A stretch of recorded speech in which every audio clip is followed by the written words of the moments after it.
पहनाकर उनका सम्मान करें। शर्मा, भाई सुभाष जी पूनिया, श्री धर्मेंद्र जी, कौशल्या जी राजौरिया और अन्य सभी विशिष्ट अतिथिगण और इस समारोह में दूर दराज से पधारे सभी आदरणीय ग्रामीण जन और नागरिक बंधुओं, भाइयों बहनों और विद्यार्थियों, सर्वप्रथम तो मैं प्यारा क्षेत्र के जहां पर इस कॉलेज का शिलान्यास माननीय भैरव सिंह जी ने किया है कि अमर शहीद गिरवर सिंह को नमन करता हूं, जिनकी गांव में ये महाविद्यालय बन रहा है। जहां तक हम खेतड़ी को देखते हैं और सुरक्षा, इन दोनों दृष्टि से हिंदुस्तान में बहुत आगे है।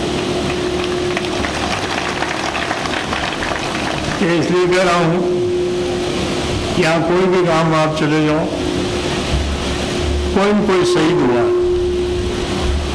शहीद अपने स्वार्थ के लिए नहीं, लेकिन देश की सेना में भर्ती होकर देश की सुरक्षा के लिए उसने अपना बलिदान दिया है। इसलिए सारी धरती शहीदों की धरती है। शहीदों के त्याग और तपस्या की एक इस प्रकार की प्रेरणादायक धरती है कि यहाँ से लोग फौज में भर्ती होते वक्त किसी प्रकार का संकोच नहीं करते। ये बंधुओं, शिक्षा की दृष्टि से वहाँ एक कॉलेज का उद्घाटन किए कि महाराजा अजीत सिंह जी ने रेवेन्यू मैटर्स में बहुत ऐतिहासिक काम किया है। ये बिल्कुल सही है कि मैंने 12वीं जमीन का लगान माफ किया था। 12वीं जमीन का लगान माफ किया तो मुझे लोग कहने लगे आपने क्या नया काम कर दिया, सरकार की आमदनी कैसे होगी। मैंने कहा भाई, मैंने महाराजा जय सिंह जी की एक पुस्तक पढ़ी है, उसके पहले मैं खेतड़ी आया था। मैंने कोशिश की थी कि महाराजा साहब की लाइब्रेरी से कुछ किताबें निकाल लूँ, लेकिन उस समय मेरी हैसियत ऐसी नहीं थी, किताबें नहीं दी। लेकिन बैठकर मैंने किताबें पढ़ी कि वो प्रशासन किस प्रकार से चलो बढ़ रहे हैं। गांव के लोग छोड़कर भी अब शहरों में आ रहे हैं, तो स्कूल और कॉलेज है, इसके साथ ही हॉस्पिटल है, ये सब चीजें हैं। लेकिन गांव में जब तक हम सुविधा नहीं देंगे तो सारे गांव के व्यक्ति आकर खेतड़ी में आबाद हो जाएं, उससे काम नहीं चलेगा। हमें कोशिश ये करनी पड़ेगी कि हम किस प्रकार से गांव का विकास करें, और इसलिए हमने कई योजनाएं बनाई ग्रामीण विकास की। हॉस्पिटल की जगह हॉस्पिटल खुलाए। अब आप देखेंगे बाढ़ आ रही है, स्कूल और कॉलेज की और हॉस्पिटल की बाढ़ आ रही है। इतने हॉस्पिटल बन रहे हैं कि पूछो मत। पहले बनते रहे सरकार के पैसे, अब लोग निजी पैसों से बना रहे हैं। अब मैं कहना नहीं चाहता, निजी पैसे जो बनाएगा वो कॉलेज की फीस बढ़ाएगा और साथ तौर से जो इलाज करते हैं उन इलाज से भी पैसे ज्यादा लेंगे। उनसे एक ही अपील करना चाहता हूं कि आपकी स्थिति शुरू में कुछ बिगड़ी भी होगी, लेकिन भविष्य में जाकर आपकी स्थिति सुधरेगी। इसलिए ग्रामीण विकास, ग्रामीण क्षेत्रों में जितने हॉस्पिटल या हाई स्कूल खुल रहे हैं, कॉलेज खुल रहे हैं, उनमें थोड़ा सोच विचार कर फीस लेने की चेष्टा करें, ताकि गांव के लोग गांव में ही पढ़ सके। ये मेरा उनसे निवेदन है। अब पूछिए, अब आज हम देश में जिस तरह से चल रहे हैं, गरीबी बहुत है, ये आप सब जानते हैं, गरीबी है। अभी जिक्र भी कर रहे थे, गरीबी बहुत है।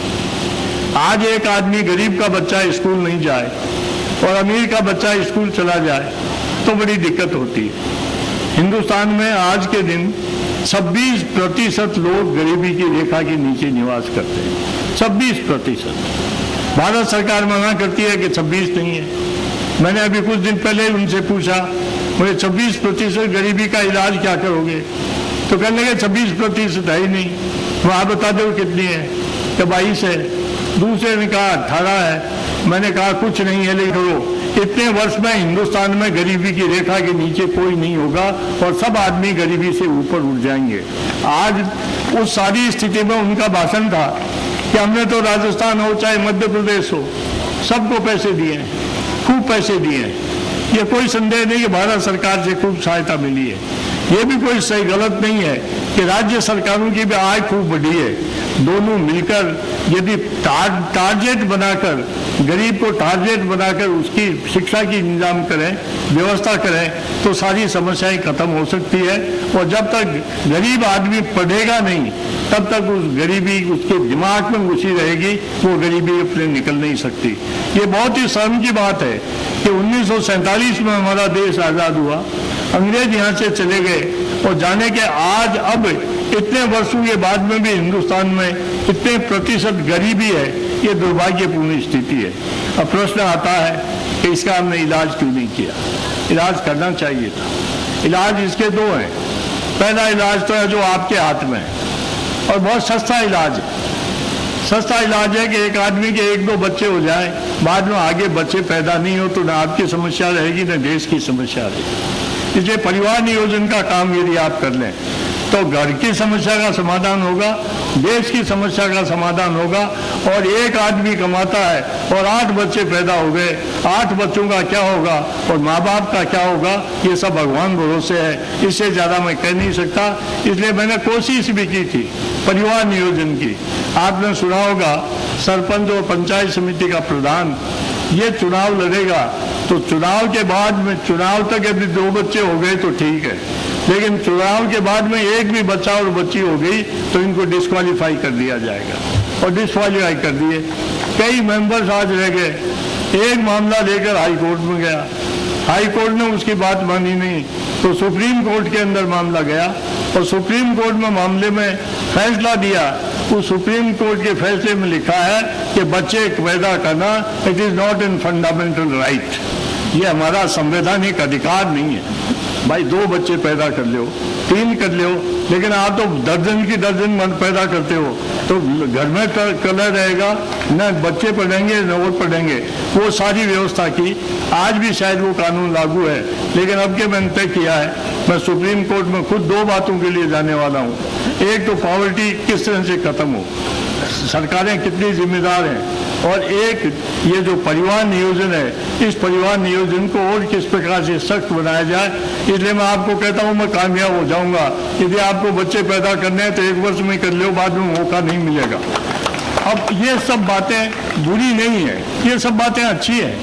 आज दूसरे देशों में बच्चे कम पैदा होते हैं, क्यों? उन्होंने खुद ने नियंत्रण कर रखा है। कानून बनाने की भारत सरकार जब कहती है हमने बहुत पैसा खर्च किया, राज्य सरकार कहती है हमने बहुत पैसा खर्च किया है, सही, इसमें कोई दो राय नहीं। खेतड़ी में पहले अजीत सिंह जी ने 3 सड़कें बनाई थी, 3 उनके समय की सड़कें हैं, 2 और बन गई होगी, सड़कों की मरम्मत हो गई होगी, आगे सब कुछ हमने किया है। लेकिन एक सबसे बड़ा रोग हिंदुस्तान भर में लगा है, केवल राजस्थान में ही लगा हो नहीं, वो पूरे देश में रोग लगा है, वो रोग लगा है भ्रष्टाचार का। ये ऐसा बड़ा रोग है जिसका इलाज हमारे लोगों के पास है, इसका कोई डॉक्टर नहीं हो सकता, इसके कोई सजा नहीं हो सकती। सजा तो वो कोर्ट में जाओ, मुकदमा लड़ो, कितना पैसा खर्च करो, खर्च करने के बाद में सजा होगी। लेकिन इस सजा का एक ही तरीका है कि चुनाव के मौके पर हम इस बात का ध्यान रखें कि कोई भ्रष्ट आदमी तो चुनाव नहीं लड़ रहा है। यदि जनता ने फैसला कर लिया, पार्टी कोई भी हो, लेकिन ये अधिकार आपका है कि आप वोट देंगे, और वोट देने में ये विचार आपने कर लिया कि चाहे अनपढ़ है या पढ़ा लिखा है, किस जात का और किस नहीं, लेकिन ये आदमी ईमानदार है, भ्रष्ट नहीं है, तो भ्रष्ट आदमी को वोट मत दो, ईमानदारी को आगे बढ़ाने की कोशिश करो, फिर आपको पता लग जाएगा कि हिंदुस्तान किस तरह से आगे बढ़ रहा है। आज हमने इस बीमारी का इलाज इस ढंग से तो किया नहीं, और दुर्भाग्य है इस देश में हमने जातिवाद फैला दिया। मैं हूँ राजपूत, तो लोग कहेंगे कि राजपूत का वोट भैरू सिंह को पड़ना चाहिए। जाति के हिसाब से सोच रहे हैं, ये बहुत बड़ा संघर्ष है, और देश के लिए घातक है और जातियों के लिए घातक है। कोई ये समझेगा आज ब्राह्मण इकट्ठे हो जाए और वो हिंदुस्तान का राज कर सकेंगे, नहीं कर सकते। कोई ये समझ ले राजपूत इकट्ठे हो जाए वो हिंदुस्तान का राज कर लेंगे, नहीं कर सकते।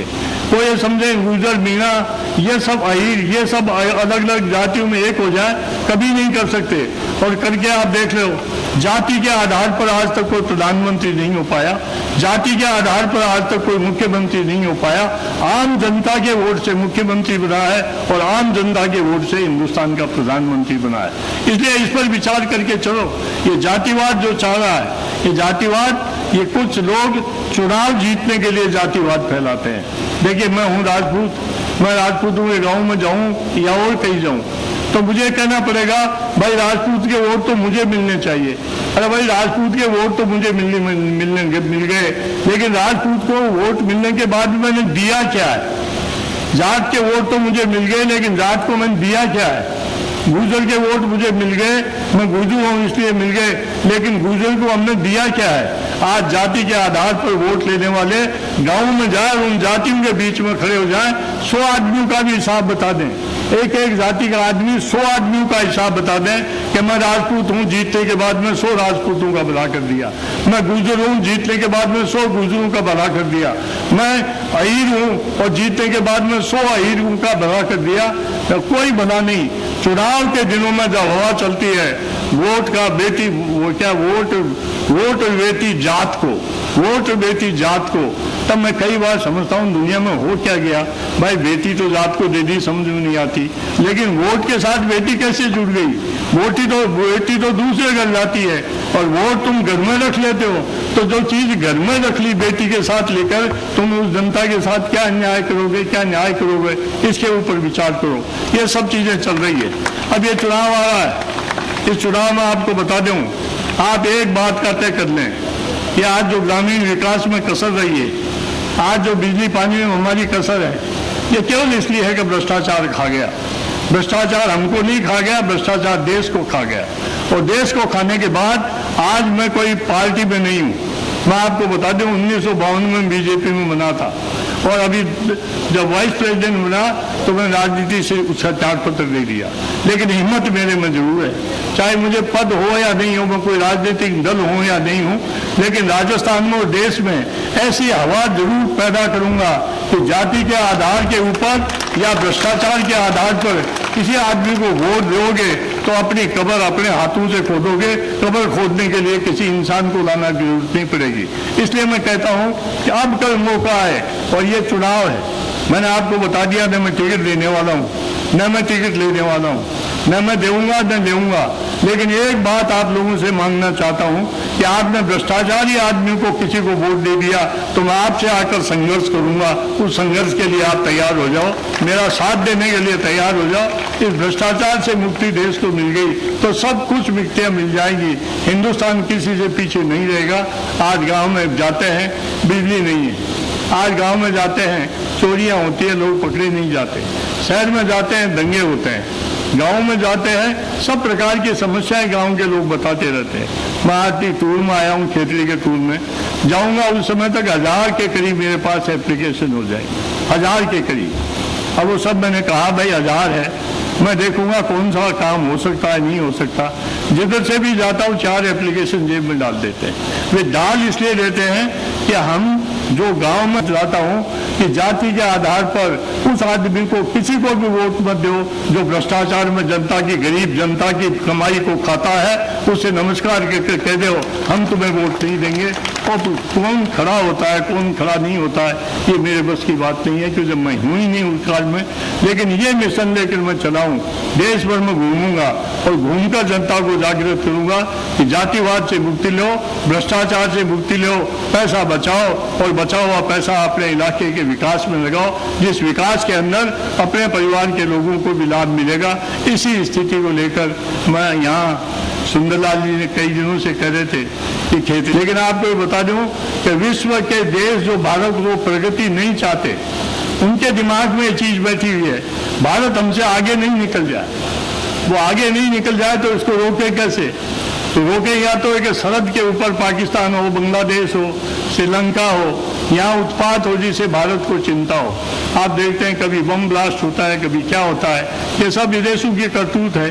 जिस विदेशों की करतूत को हम रोक नहीं पा रहे हैं, लेकिन दूसरे देश इसका आनंद ले रहे हैं। उनको हम बता दें कि हम हिंदुस्तान की जनता में जिस प्रकार की एकता है, जिस प्रकार की बहादुरी है, इन चीज़ों से हम निपटेंगे। लेकिन अब बिजली पैदा नहीं हो, बिजली का साधन नहीं हो, बिजली पैदा करने के लिए हम समझौता कर पावर पर अंतर्राष्ट्रीय सौदेबाजी हो रही है। एक जगह की नहीं, अंतर्राष्ट्रीय सौदेबाजी कर रहे हैं। सब ये देखते हैं भारत आगे बढ़ गया तो हम सब पीछे रह जाएंगे। अब भारत आगे बढ़े, इसकी सब देशों की कोशिश है।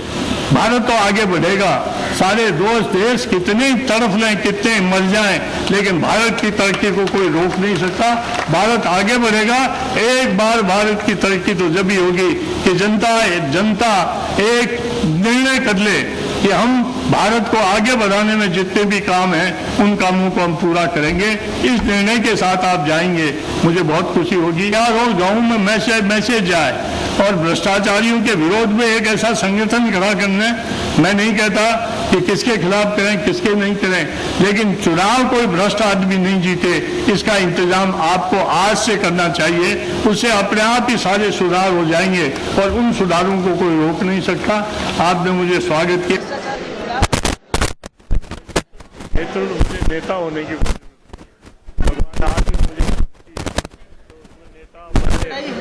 लड़ाई लड़ूंगा। राजनीति में माहिर रहे हैं, लेकिन संसद में इस बार जो जोड़-तोड़ हुआ, उस जोड़-तोड़ में और आपके जोड़-तोड़ में बुनियादी फर्क क्या नजर आया? बुनियादी फर्क है, मैंने जोड़-तोड़ किया तो लोगों की इच्छा से वो साथ आए हैं, मैंने उनका समर्थन दिया है। काम करने वाले थे लोग, वो आए पैसों के बल पर। आज तक भी मैंने एक आदमी को अपने पक्ष में नहीं किया और मैं उसको। अब तो राजनीति पैसों के आधार पर चल रही है, इसका तो मैं विरोधी हूँ और विरोध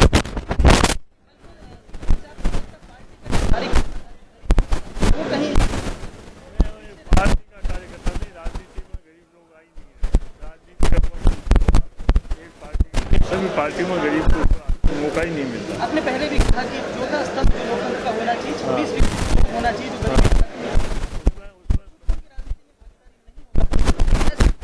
गरीबों की नहीं हो पा रही है ना। गरीबी तो उनके डर से आज तो गरीब को डरा कर वोट ले लेते हैं। 100 रुपये बांटे और वोट ले लेंगे। छोटा सा किसी का काम किया और वोट ले लेंगे। गरीब में जब गरीबी पिटेगी ऐसी तो किसी के लोभ लालच में नहीं है।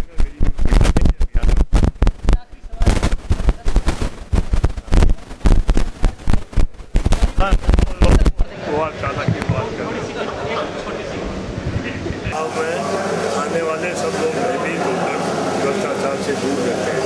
भ्रष्टाचार से दूर रहने वाले को भ्रष्ट आदमी बड़ा न्याय को 2 मिनट है।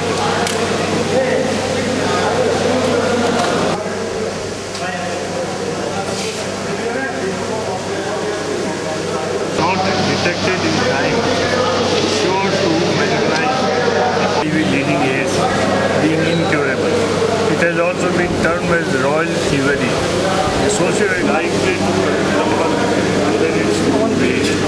Corruption. नहीं है, सही सर, आपको ब्लू सीट दे रहा है। मैंने इसको बंद कर दो, लाइट को अलग कर दो।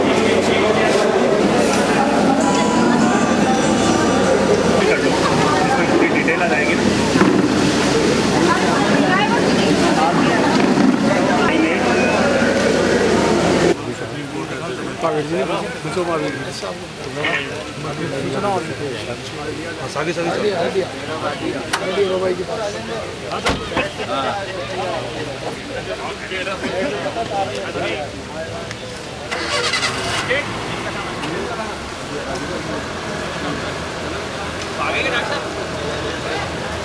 फोटोकॉपी हो गया।